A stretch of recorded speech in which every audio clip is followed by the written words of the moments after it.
अस्सलाम वालेकुम। एक्सरसाइज 13.1 के क्वेश्चन नंबर 2 पे आज हम आ रहे हैं। A vessel is in the form of a hollow hemisphere mounted by a hollow cylinder। अब यहाँ पे दो चीज़ें हमें बताई जा रही है, एक तो शेप्स के बारे में, दूसरा उन शेप्स का नेचर क्या है, वेदर दे आर hollow और नॉट। तो ये भी हम इंशाल्लाह अच्छी तरह से जान लेंगे कि जब हम किसी हॉलो सरफेस का कर्व सरफेस एरिया निकालते हैं और फिर जब हम किसी जो एक बंद सरफेस होती है उसका टोटल सरफेस एरिया निकालते हैं, उसमें थोड़ी सी डिफरेंस होती है। डिफरेंस इन द सेंस कि अगर हम सिलेंडर की बात करें, सिलेंडर का जो सरफेस एरिया होता है that is 2 pi R H. ये कर्व सरफेस एरिया है। और इसके अलावा अगर हम सिलेंडर की बात करें, जो इसमें दो सर्कल्स होते हैं, ये एक बॉटम में और एक टॉप में, अगर हम इनका एरिया भी ऐड करें तो टोटल सरफेस एरिया बन जाएगा, means that will be plus pi R square plus pi R square. एक साइड का पाई आर स्क्वायर और दूसरे साइड का पाई आर स्क्वायर। तो टोटल सरफेस एरिया कितना बन जाएगा, 2 pi R H plus 2 pi R square. अगर हम इनमें से 2 पाई और आर कॉमन लें तो अंदर क्या रह जाता है, h प्लस आर।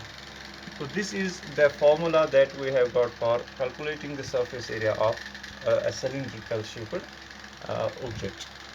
इसके बाद स्फीयर और हेमिस्फीयर। जब हम स्फीयर की बात करते हैं तो पूरा जैसे हमारे पास बॉल होती है पूरा गोल, और अगर हम इसका हाफ तो बिल्कुल दो हिस्सों में एग्जैक्ट 2 पार्ट्स इक्वल 2 पार्ट्स में, तो ये जो एक पार्ट हमारे पास बच रहा है यहाँ पे, this is called a hemisphere. तो अगर हम पूरे स्फीयर की बात करते, पूरे स्फीयर का जो वॉल्यूम होता है that is 1/4 pi R cube.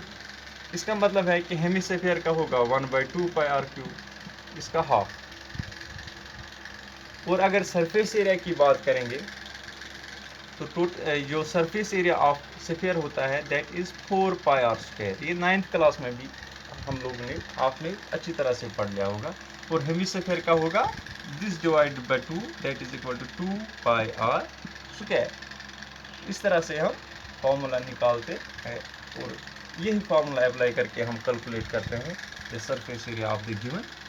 अब क्वेश्चन में हमसे क्या पूछा जा रहा है कि vessel is in the form of a hollow hemisphere mounted by. अब देखिए बाय आ गया यहाँ पे, माउंटेड बाय मीन्स जब माउंटेड बाय आता है तो ये जो सरफेस की जिक्र हो रहा है पहले, it means it is under another surface another shaped.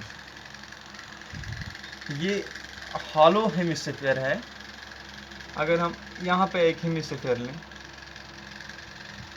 This we take as hemisphere and it is mounted by a hollow cylinder। इस पे एक सिलेंडर बना हुआ है ऐसे।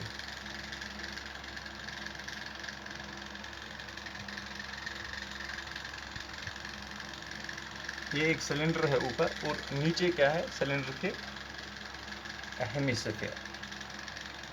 The diameter of the hemisphere is 14 centimetre. यहाँ पे हमें डायमीटर जो टोटल इस कोने से लेकर इस कोने तक जो लेंथ है दैट इज 14 सेंटीमीटर। और हमें यहाँ पे चाहिए होता है R radius, it means it will be equal to how many 7 centimetres. यहाँ इस तरफ भी 7 सेंटीमीटर्स, इस तरफ भी 7 सेंटीमीटर, क्योंकि रेडियस हर तरफ एक जैसा होता है।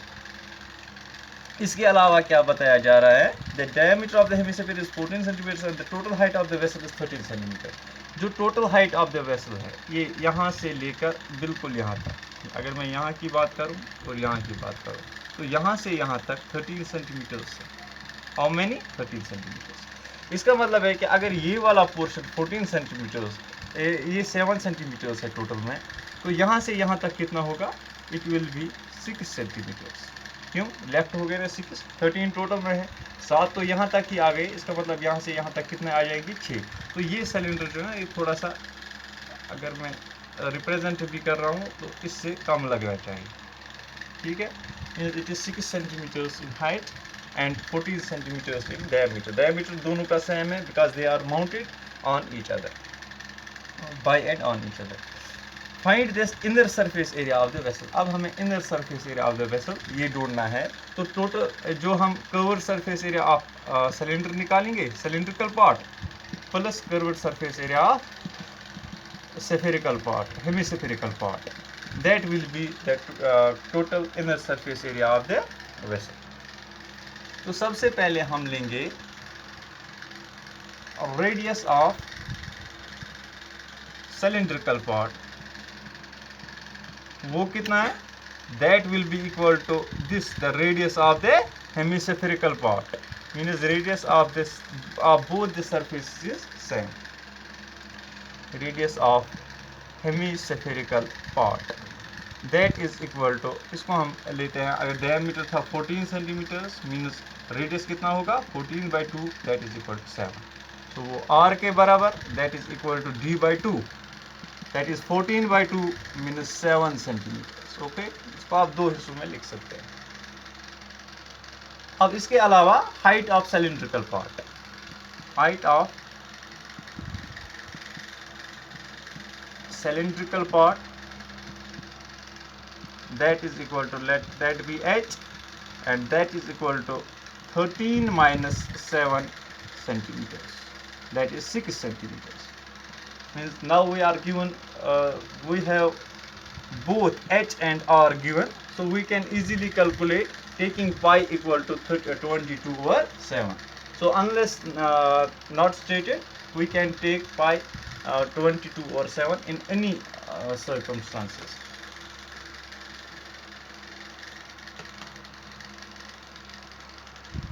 तो यहाँ पे